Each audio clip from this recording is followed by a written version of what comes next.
સુરત શહેરની કળશ ફાઉન્ડેશન દ્વારા વાંસદા તાલુકાના મોટી વાલઝર જામન ફળિયા અને ડુંગરી ફળિયા પ્રાથમિક શાળાના તમામ વિદ્યાર્થીઓને નોટબુક અને ઠંડીમાં પહેરવાના જેકેટનું વિતરણ કરવામાં આવ્યું. આચાર્યશ્રી દ્વારા વિદ્યાર્થીઓને નોટબુકની જરૂરિયાત અંગે કળશ ફાઉન્ડેશન ટીમને જાણ કરવામાં આવી હતી અને જાણ થતાં જ શાળાના તમામ વિદ્યાર્થીઓ માટે જરૂરી નોટબુક અને જેકેટનું શાળાએ જઈ કળશ ફાઉન્ડેશન ટીમ દ્વારા વિતરણ કરવામાં આવ્યું. કળશ ફાઉન્ડેશન બાળકોના અને સાથે સમાજના વિકાસ માટે સાક્ષરતાને પ્રાધાન આપે છે અને એ માટે જરૂરિયાતમંદ બાળકોને ભણતર માટે જરૂરી નોટબુક, સ્કૂલ બેગ તથા અન્ય વસ્તુઓનું પણ ભેટ સ્વરૂપે વિતરણ દર વર્ષે કરતો આવ્યો છે.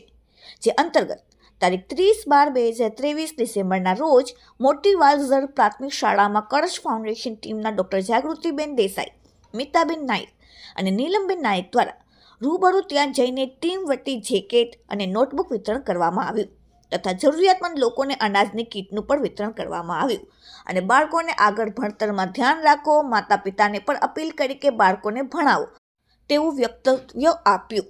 Bureau report, daily India TV, Surat.